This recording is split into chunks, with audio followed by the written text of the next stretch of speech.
Good evening. We are back to the study of the Spirit's book. We stopped a couple of weeks ago in the middle of this chapter. We are on book 2 that talks about the spirit world, and we are discussing reincarnation. So we talked about reincarnation, and last week we started to discuss incarnation in different worlds. We stopped on question 175. So we are going to start today on question 176.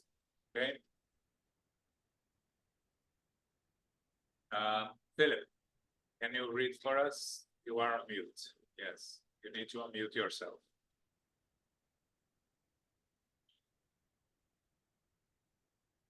You cannot find the button to unmute. Okay. Keep looking for it. I'll start reading it here. Okay. So 176. Can spirits come to this world for the first time after they incarnate in other worlds? Yes, just as you may go to others. All the worlds are in solidarity. What is not accomplished in one is completed in another. So there are people who are on Earth for the first time, many, and at various degrees. Is there any sign marking spirits who are here for the first time? This would not be of any use to you. So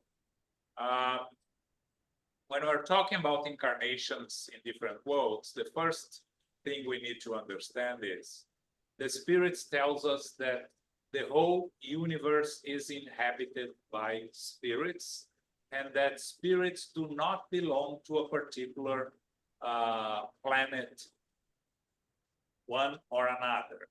Now, we spend several incarnations in the same planet because we create connections, we create karmas, we create affections, so it's more productive for us to keep coming back to the same planet and continue reincarnating the same planet. But nothing prevents us from moving to a different planet if that's relevant for us. Do we have a set of a number? Yeah, just third dimension. The question from Paco is if we had a set number of experiences in a planet. No, it depends on our evolutionary path. It depends on our free will. Depends on the evolution of the planet and of ourselves. So we have. Let's talk about the planet Earth, right? We have, according to the spirits, something between 25 to 30 billion spirits connected to Earth at this moment, of which 8 billion incarnated and the rest in the spiritual world. Coming back and forth and coming one place to another. Now, as we spirits evolve and progress is constant, right? Because one of the laws of progress, we are always evolving. We can evolve faster than the planet, or the planet can evolve faster than us. The planet, I mean, the group of spirits in the planet. It's not the planet itself. It's not the physical conditions of the planet.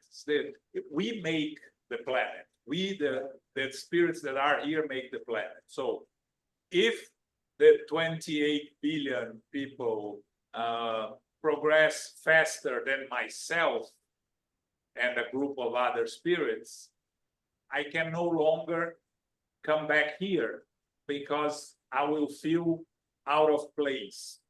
It's not a punishment. It's a question of adjustment, right? The example I always give, right? If you are walking on a street and there is a bar and there is a church, a local prayer, who makes the choice where you go? You make the choice, right? You chose to go to the bar, you choose to go to the church. It's the same thing here. We make the choices. And if our choices are not in alignment with what's happening to the planet, we can move to a less evolved planet. We are not regressing, and we are going to talk a little bit more about this. We never regress. It's just that the planet evolved, so I need to go to a planet where my level of evolvement is more. Yes. Now, the spirits tells us one thing that is very interesting, that the same way that the planet can move and we stay behind, we can evolve more than the planet, faster, and we can choose, and then it's our choice, to move to a different planet. Moving up is an individual choice. Moving down, it's a collective transfer. But you may want to move down if you want to have a mission or. Yes, on a mission. And That wouldn't be something. yeah, Luisa just studied a book in the book club, Renunciation. That is an example of a spirit that comes from a more evolved world, chooses to come here on a mission to help a loved one spirit, one person. So she, Alcione, comes here to help one spirit, has a very difficult incarnation, but is able to help the spirit. Yes. Less than she wanted, but more than the spirit would have done by itself. So yes, you can always come to you can always go down on a mission, on a task, and a mission can be a collective, can be individual, you think of a Mother Teresa, right? She came here on a collective mission. She was not here to help one specific spirit. She came to help many, right? So could Mother Teresa move to a more evolved planet if she wants to? Probably. We don't know the details. Maybe she's already, above our level. But would she choose to continue being here? I believe so. I think she still wants to continue with the work that she started developing here, right? So this was a general explanation. So you see in this question that, spirits are moving around from one planet to the other. Think in terms of eternity, okay? Don't think in terms of 2, 3, 4, 10 incarnations. Think in terms of eternity. We belong to the universe. We don't belong to any particular planet. And maybe, why would I go to a different planet by myself? Let's say at a level of evolution. Maybe I want to spend one incarnation far from all my loved ones, the distractions that my loved ones cause me, so I can focus on something that I want to focus, to grow, to learn. And again, we talk all the time, one incarnation is not, 50, 60, 70 years, it's not. So to go to another planet for one incarnation and then come back, refreshed and more ready to help your loved ones, maybe it's something that you can choose. So we, of course, because we live on Earth, we tend to think that everything is here, we are all here, we belong here. But no, we don't. We belong to the universe. We're children, we're all children of God, we're God's creation, and God creates spirits all the time that populate the whole universe. So sometimes people ask, oh, if we destroyed Earth, what happens, right? What happens is that we are going to carry the responsibility of having destroyed a planet, but we are eternal souls. We will go to a different planet. If we destroy the Earth, the only difference is that we all go back together to the spiritual world instead of going on our separate ways, right? Let's say we explode Earth. So again, we know the planets also end, right? Have a beginning and have an end. So Earth, one day Earth will cease to exist, right? and the spirits that were connected to Earth will move to different planets, also different worlds. Okay, I think the idea of incarnations in different worlds that I want to bring, so we can all be the same page, more or less, comfortable with this idea that we are not citizens of Earth. We are temporarily citizens of Earth, but we are citizens of the universe. Yeah. Okay. I know you managed, right? Philip? Yes. All right. 177. Yes. To arrive at perfection and supreme happiness, the ultimate goal of humankind, does a spirit need to pass through all the worlds that exist in the universe? No. There are many worlds of the same degree where a spirit would learn nothing new. Subsection A. Then how can we explain multiple lives in the same world? A person may find him or herself in very different situations each time, which provide the opportunity for growth and experience. It's interesting because the question from Kardec here is in the sense that I think what he meant here was, you know, we have one incarnation on Earth. We learn everything we needed from Earth, and we move to another planet for the next incarnation. And the spirits are saying, no, you know, you can have many different experiences on Earth, and we know that, right? If we can face different challenges on Earth, and through these opportunities we can grow. Now, we know at the time of Kardec there was a limited knowledge of the universe, right? Now we know the universe is infinite, and there are many billions of stars, of planets, of things. So of course it doesn't make any sense that we would have to go through all the worlds. We need to go through the evolution. You know, you have different worlds of primitive worlds of trials and regeneration, worlds of trials and expiations, world of regeneration, happy worlds, perfect worlds. We need to go through these worlds, but again, when you are in school, right? When you are in second grade, and there are 4 different classes of second grade because there are too many students. You don't need to be in each of the second grade classes. You are in one of them, you learn, and then you move to 3rd grade. You don't need to go through each class. It's the same thing. You don't need to go to planets that are similar to Earth. The experiences here will be the same as the experiences there, more or less. So that's the reason you don't need to go through many worlds. You just need to move forward. Now, again, when we talk about how can we explain multiple lives in the same world, it's our personal connections in this world. So you have your loved ones, and you have your not so much loved ones, right? Which is the case when you know, you come to the reincarnations, and we just have to look to our families, right? We have those in our families that we go along very well, that we really care for, and they care for us. And there are all those in our family that they are difficult, right? These are relationships from the past that we need to readjust. Maybe they are there for us if they have it's the first time we are with them, possible also.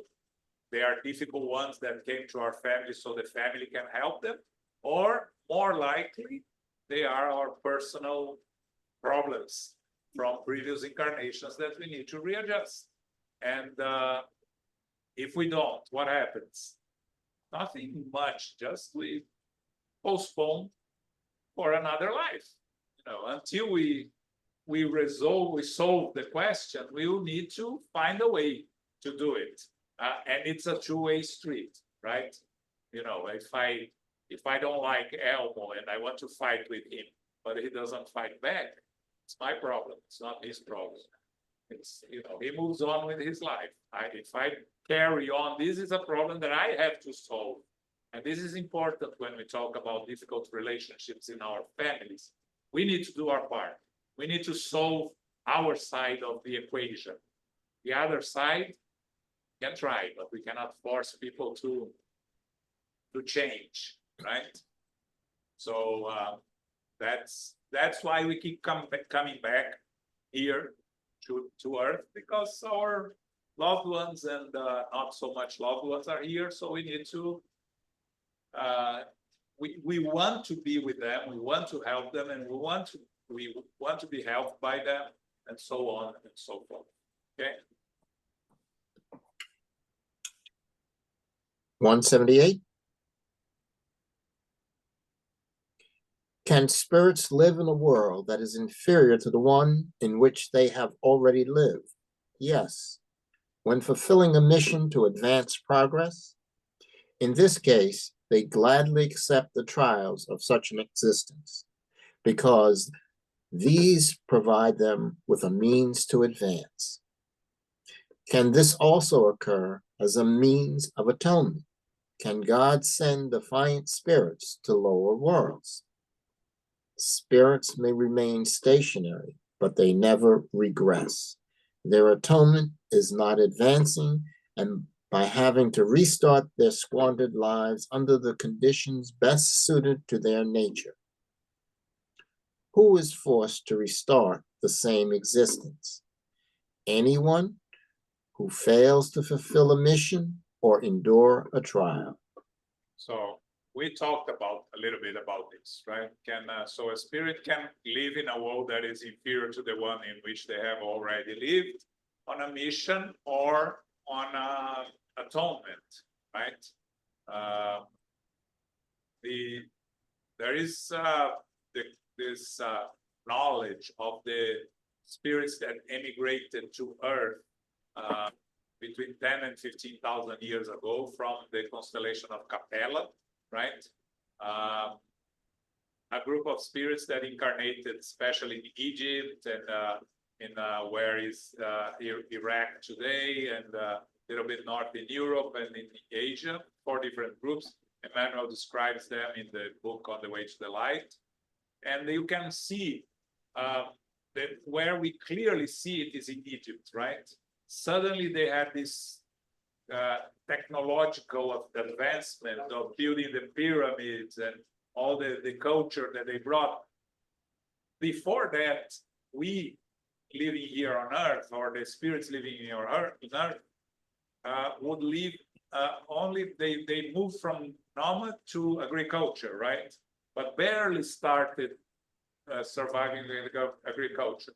And then suddenly you have all this progress. How can you explain that? Spirits from a more evolved planet that morally could not stay there, intellectually they were more advanced than the spirits that are here. So they bring the intellectual knowledge, help us move forward, and with the struggles that they face, imagining us living here in the comfort of our modern life and suddenly going back 1,000 years to live in a place with no electric light, air conditioner, and all these things, right? So we are going to struggle, and it will be an opportunity to learn. And as we learn to be humble, to accept, we morally evolve. So do these spirits that came from Capella, did they regress? No, they only couldn't stay there because their moral involvement was not aligned with the planet anymore. So they were brought here where they have an opportunity to be the wise ones, to build something for Earth. And it is said that all the ones that went to Egypt went back to Capella already. Some of the others that went to the other 3 regions are still here with us, some of them. Some have gone back. So that's another thing. Can you go back to your planet that you came from? Yes, if you evolve fast enough and you reach a point that you once again can be at the same level of that planet. So, and again, the transition between planets is nothing out of the ordinary. It's just the natural laws of God. Okay. When we talk about, the spirits talk about remaining stationary, is something that I always mention here, right? We learn that spirits always progress. So what does it mean remaining stationary? Even if you remain stationary, in the end, looking back, you will learn that by remaining stationary, you are not gaining anything. So it is sort of a progress, even if it doesn't look like, yes, a progress. It's very little, but it is a progress because you are learning what not to do. Right? Okay. 179. Just a sec. There we go.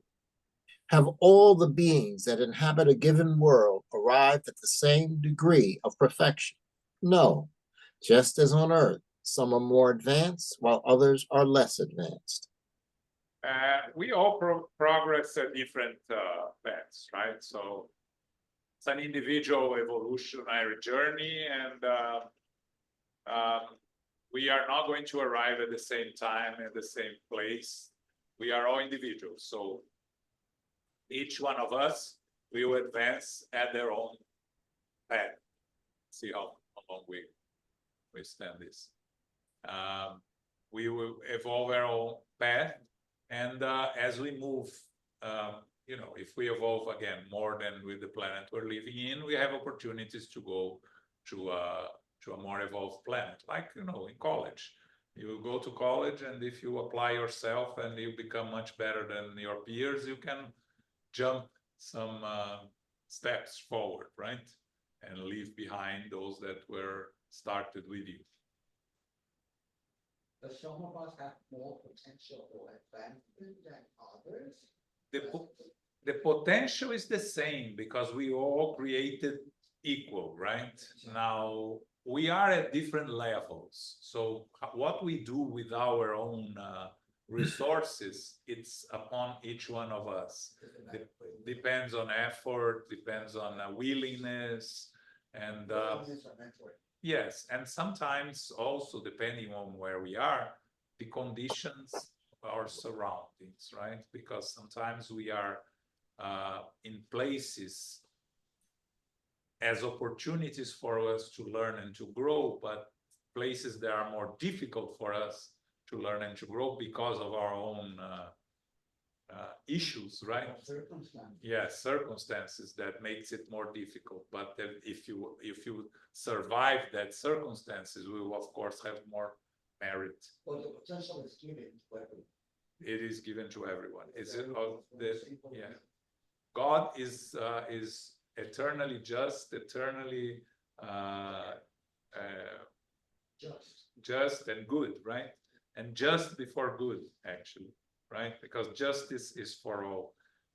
Goodness is when we go against the law of justice. Then he gives us endless opportunities, and that's the infinite goodness of God. Because if, again, it's a concept that you It's a little bit tricky. yes, for you to think of. Yeah. Yes, and you know, you may not agree, but think of it. If goodness comes before justice, we may abuse it.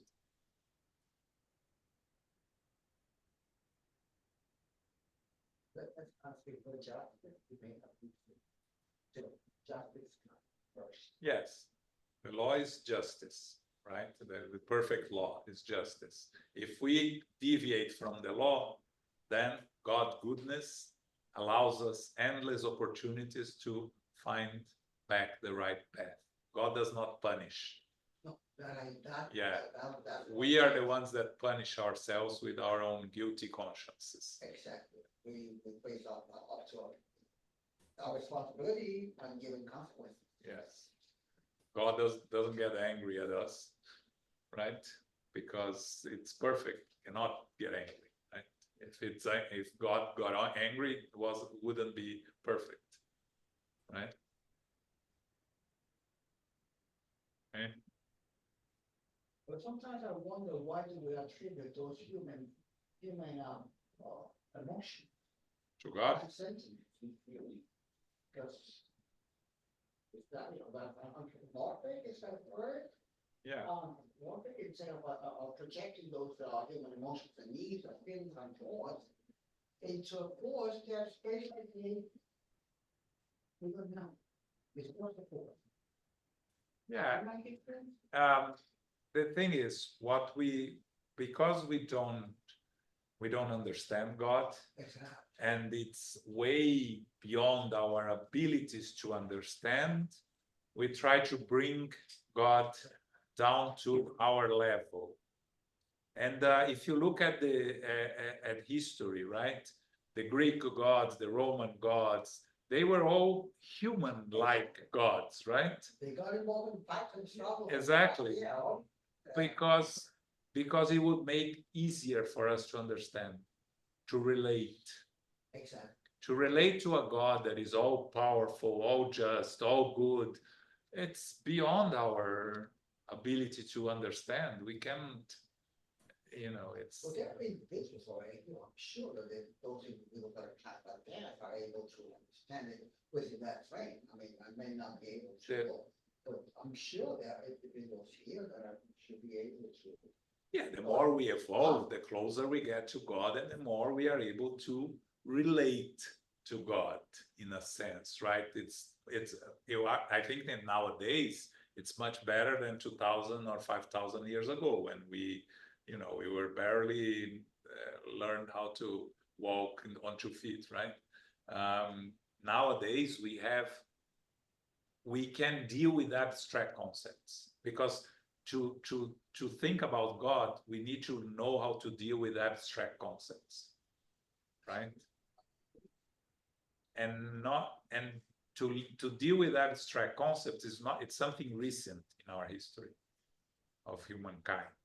And again, I'm not talking recent than 10 years, because I'm talking about the history of humankind. So recent being 200 years is still recent, right? So, and I think from 200 years to now is when we started to deal with this abstract concept of a God all-powerful, all just, not an angry God, not a vengeful God, which is all attributes that we have ourselves and we project onto a God. I don't know, what do you think here? I was listening to a lecture of Spinoza yesterday. This one was from 1600, 1630. So he was born Jewish, was kicked out of the Judaism because of his philosophy, and was never accepted the Christianity or the church of the time because his philosophy is right. And his concept of God, that he rejected the Bible, he rejected the Torah, is exactly that. The problem is that we try to anthropomorphize God. We try to make God to have the same defect that we have. And of course, neither the Judaism nor the Christians, they will accept this concept, right? And said, God is God, period. God is perfection. Perfection does not have those emotions that human have. Perfection does not get upset. Perfection does not get happy. Perfection is, because if perfection gets happy, that means that perfection gets unhappy. Exactly. And that's not compatible with perfection. God is perfection. So do not try to bring God to our level. The objective is us to get to the God's level. And of course, he was rejected by everyone at that time. But his philosophers just absolutely beautiful. Yeah.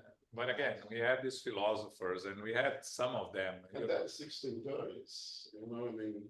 You have Giordano Bruno, who questioned the church and was burned at the stake, right? That also had this knowledge, that is these theories of a divinity that was a perfect divinity, but we were not ready at the time. I say, if Kardec started this 100 years before, he would have been burned at stake also, right? The Spiritism came at a time that it could come. My point is that those things has been said. Socrates said that. I had a lecture of Plato that they said that basically the same thing as well. In his academia. Then comes this guy in 1600 Then comes this spiritism of Kardec. I mean, if you don't have ears to hear and eyes to see, forget it. There's no way. You're gonna be continue to anthropomorphize God. It's a lot of progress after wait. We have to. As Ron says, you know, It's like. progress happens funeral by funeral. So, And remember that you said once that the criticism is not the future. The religion is the future of what is it? Yeah, it's not the religion of the future, it's future of religions. I don't remember who said that. Not everybody likes that phrase, but again, the concepts are universal concepts, right? I was reading the book After Death by Leon Denis, which is a beautiful book also, and he said something very interesting, right? That the truth is like gota. Gota. Droplet that is on a tree, right?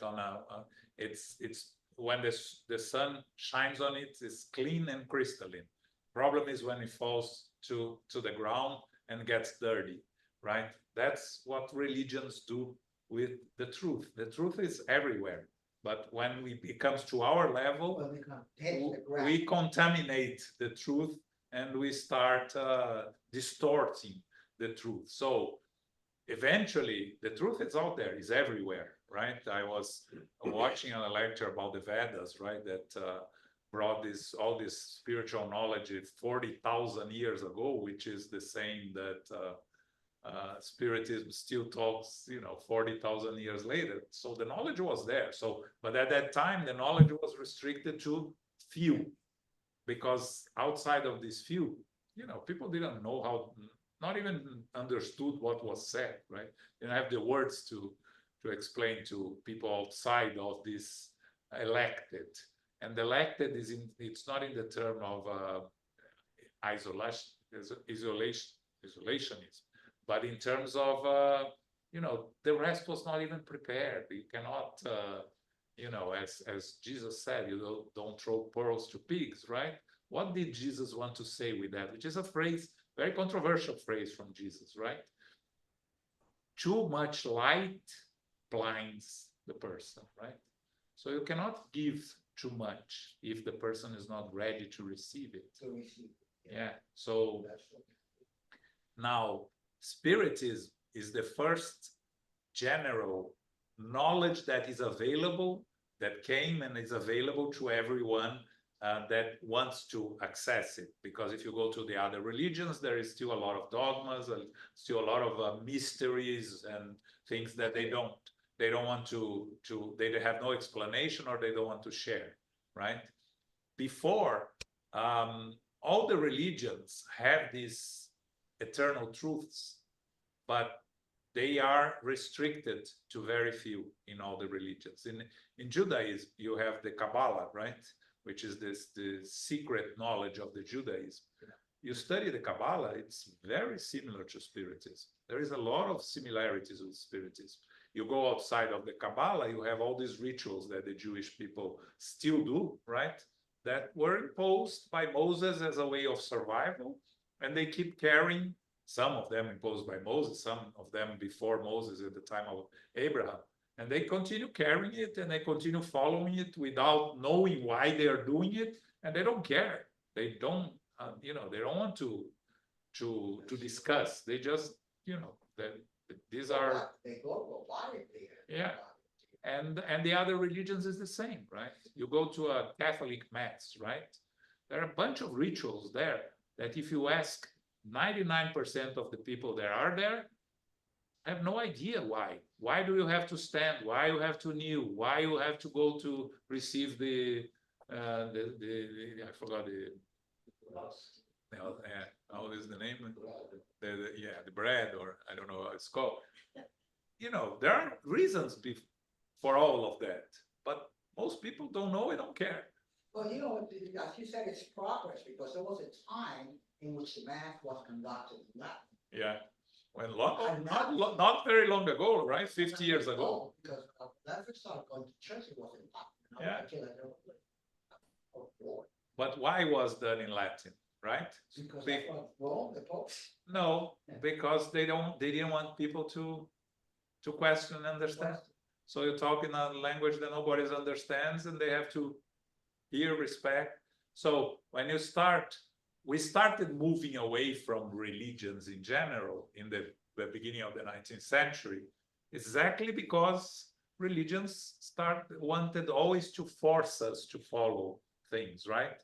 And as we evolve and we progress, we start having more reason and questions. And if the questions are not answered, what do you do, right?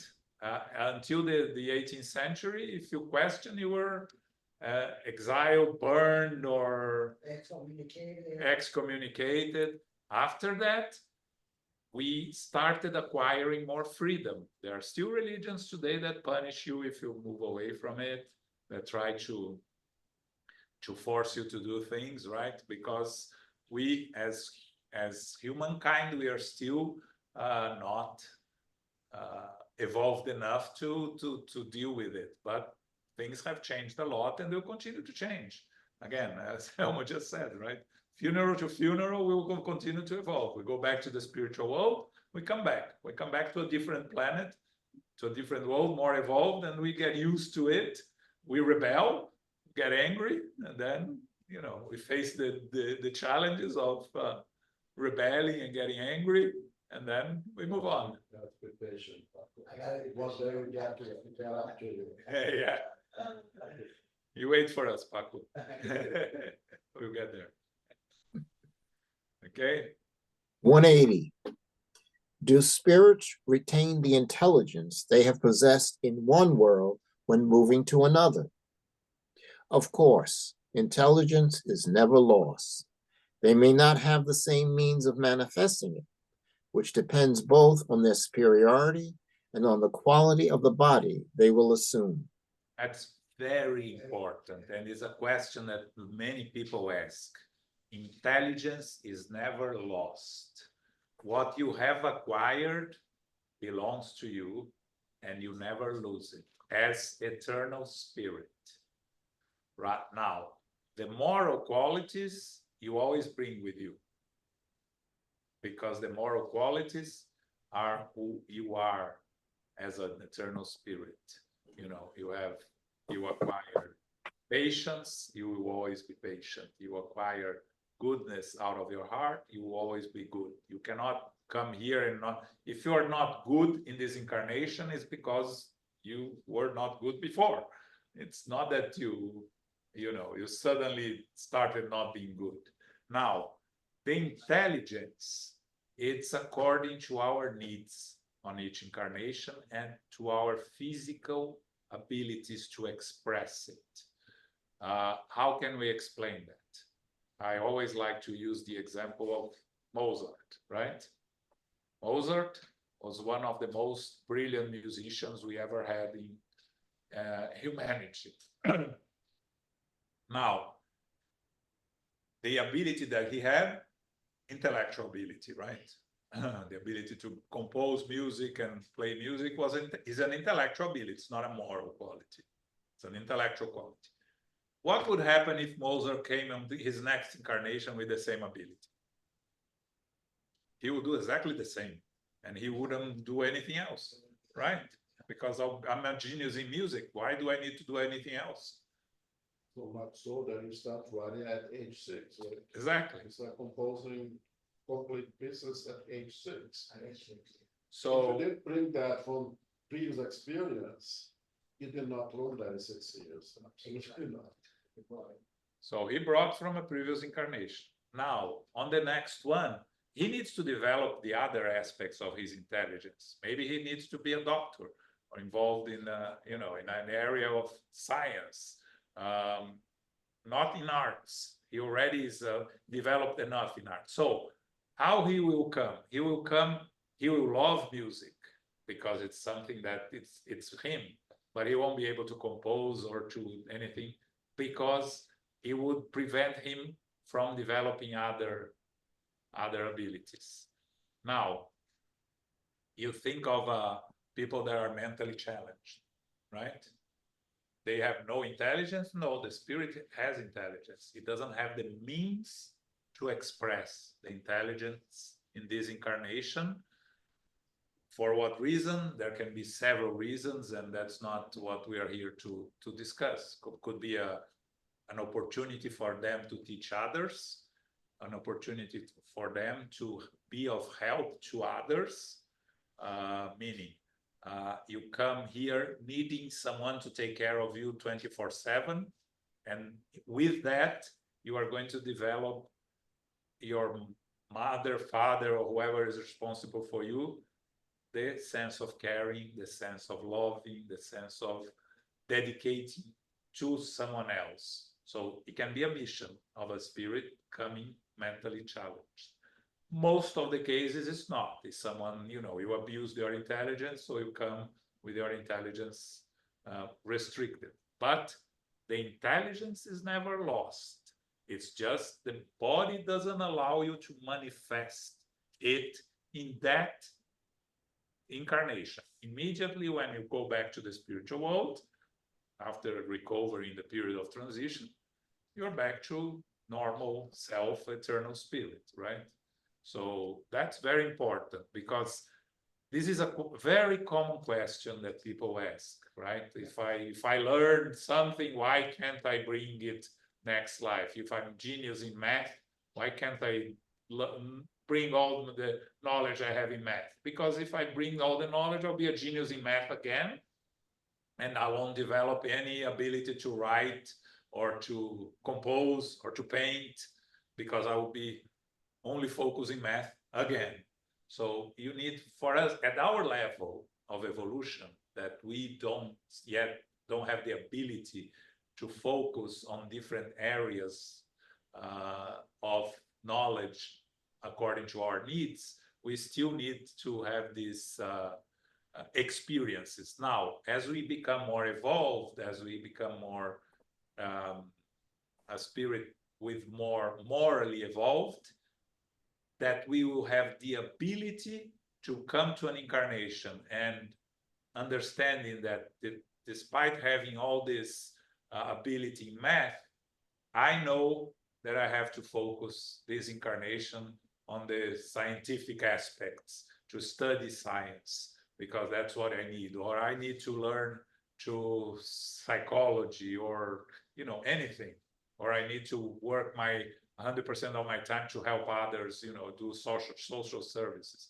When we have that ability to make those choices by ourselves, we will bring all the intellectual abilities with us, because we will know how to choose. But we are far from there yet. At our level of evolution, we cannot bring our intellectual abilities to all incarnations, because we are going to waste the incarnation, unfortunately. Okay. Okay. 181. Yes. Do the beings that inhabit other worlds have bodies like ours? Of course, they have bodies. A spirit must be clothed in matter to act upon matter. This envelope is more or less material according to the purity of each spirit, and these levels of purity determine the different worlds through which they will be able to pass. There are many dwelling places in our Father's house, and therefore many degrees among those dwellings. Some know this and are cognizant of this fact, while on earth others are not. Okay. This is also a very common question, right? We need to, our spiritual body, the perispirit, is made of the matter of the world we inhabit. So if we live on earth with our, let's say we are in the spiritual level of earth, not incarnated, discarnated, our perispirit is formed by matter of planet Earth. If we move to another planet, we change the perispirit to the matter of the other planet. How does it done? It is done. We don't know, we don't have the details, but it is how it works, right? So my spiritual body is formed of matter of planet Earth. Okay? So, why I'm telling you this? Because if you think, when we think about other planets, right? Jupiter. Jupiter is a planet formed by gases. It's not formed by solid matter as we know here, right? So you can imagine that a spirit inhabiting Jupiter has to have a completely different perispirit than a spirit that is living here on Earth, because it has to be adapted to the state of the planet. Yeah, well, they all come basically from the cosmic fluid. That cosmic. They all, everything comes from the cosmic fluid. Yes. Okay, and the perispirit in this dimension Earth, okay, is gonna be different from the one in Mars or whatever. But then it go further down the human body, then they're gonna have another configuration Yes. Reflected up on the perispirit. of the that they have at perispirit that they dimension. have at that place. Yes. And one thing that I was this week, I was watching a lecture that I found it also interesting, right? When we think about Earth, right? Earth has 5 billion years, 4.5 billion years, more or less, right? Yeah, 4.5. How many years until the first living beings were present on Earth? Approximately 1.5 billion years after. It's the first rudimentary signs of life on Earth started more or less 3 billion years ago, right? 3. So you have 1.5 billion years. There was nothing on Earth in terms of living beings, right? Only spirits. There is always spirits, but not incarnated spirits.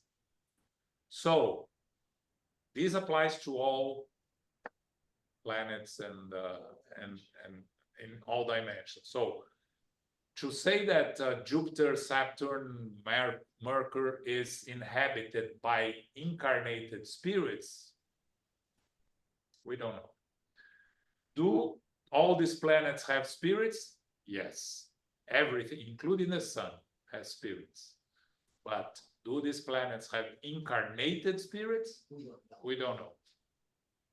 Because they may be like Earth was 1.5 billion years ago well, still. they may be, they may not, but we don't know. Or they may have had spirits incarnated and then the conditions changed and they no longer can have.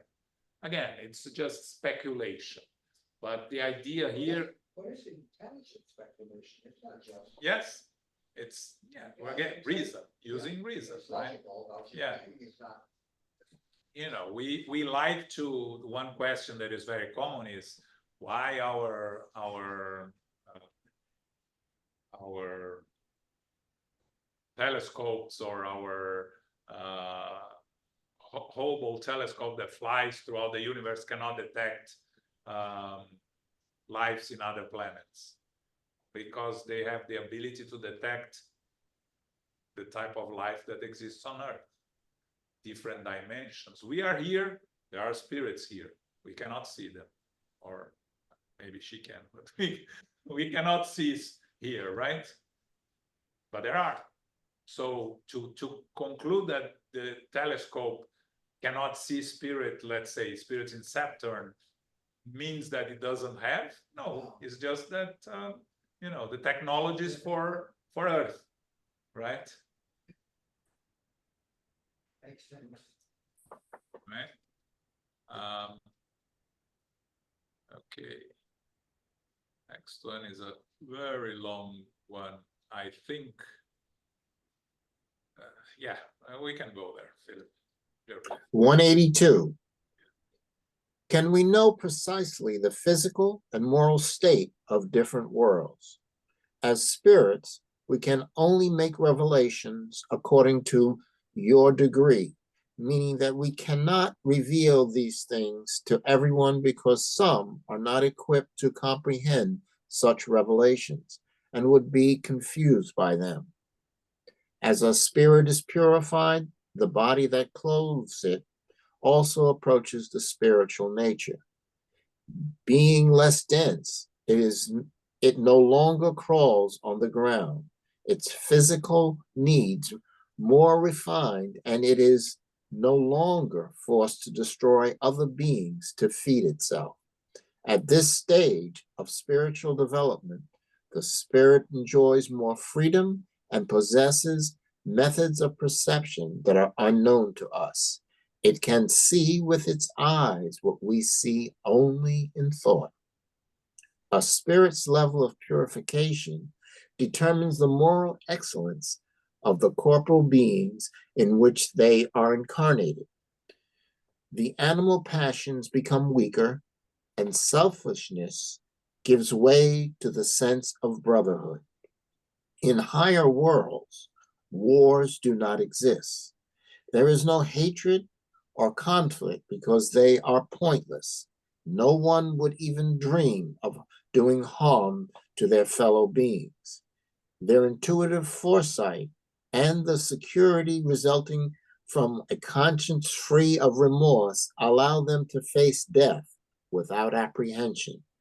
They look upon it without fear and as a simple transformation.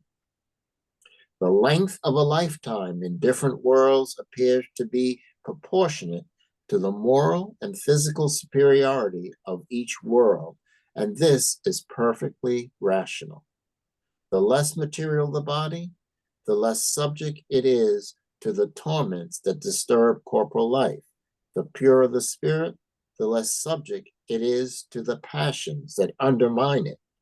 This correspondence between moral and physical circumstances is proof of God's compassion, who aims to reduce suffering. Okay. So, with something that we already discussed a little bit here, right? The physical and moral state of different worlds. And the spirits, the answer is that we cannot review these things to everyone because we may not even have words for them to describe, right? These other worlds. And then Kardec goes in a long explanation on our evolutionary path as spirits, right? That the more evolved we become spiritually, the less dense will be our physical body. And we already see that in the spiritual world, right? Here on earth. You just read the books of André Luiz and the books of Manuel Filomeno de Miranda describing the spiritual world, and you see the descriptions of spirits that have denser spiritual bodies and spirits that emanate more light. And again, the word light, it's not a perfect word because what they emanate is something luminous, but it's not light like we are used to. But it is light in a sense that we don't have the exact words to describe. And again, the highest degree of light comes from here, and we're surrounded by light, and that's how the angels were described, like having wings and having the halo, because mediums at that time that could see evolved spirits will see them with this light above the head and this light behind them, and they, the representation that they understood was wings and a halo, right? That's why the angels are represented by that in the paintings and everything. So the more evolved we are, even in this planet, the less dense will be our spiritual bodies. This physical body also evolves, right? We always talk about the appendix, right? That we have no idea what is it there for. But if it's there, it's because it has to have some use, right? But as we evolve and we saw the law of evolution of species, right, by Darwin and by Lamarck, right? Lamarck saying that we lose what we don't use, and Newton that I study more in depth the evolution of the species and the changes on the evolutionary path of the species, right? So we see that the physical body, our physical body, is also evolving. We were shorter 1,000 years ago, and we were more, I don't know the word, forgot the word. But our physical body is evolving also with the the problems that happen with it, right? I'm dealing with a lower back pain because of exactly that, right? We human beings to walk in 2 feet is something that come with consequences. But as our spiritual body evolves, also it becomes less and less denser, and we are able to move more freely in the spiritual world as we become more evolved. Okay, always the ability to go lower, it's always present to all spirits. To go higher is what is only allowed when they are taken or they achieve the merit, right? André Luiz in the book Nosso Lar, when he first meets his mother, he asks her, where were you? And she answers, I was always there, you couldn't see me. And where do you live now? I live in a more evolved a colony. And he asked, can I go there? And she said, I can take you there eventually, but you cannot stay there. Why he cannot stay there? Because he's more. In your opening, or excuse me, your written testimony, you said that it's not at the same level that she is. Okay. Reading this gave me a sense that, I don't know, don't go all this way, this gave me a sense that we're kind of far behind in this dimension. In relation to whom and to what? Washington exists, there's no hatred, conflict, or no one would even dream of doing harm. The foresight and security was, I feel, of remorse or resentment. We're still far. Yeah, and we're still causing a lot of. Yeah. We're still causing a lot of damage to others, unfortunately. Yeah, It's but again, the acknowledgement that we are not evolved enough forces us to challenge ourselves, collectively to progress. Because before we didn't even acknowledge, we didn't know that, we didn't care. We were happy with our small wars and with our lives, right? War is something that is part of the world since forever, right? Now, the fact that today we are much more concerned with the victims, innocent victims of war, is something different from 100 years ago. Yeah, so it is progress. It's difficult sometimes to see, but it is progress. Yeah. Very difficult. Okay. All right. So we are going to stop here.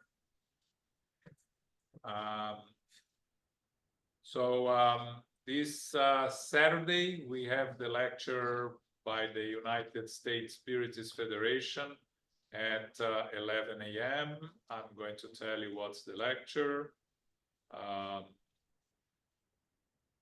It's by Joaquim Eleutério, which is the keys to happiness on earth.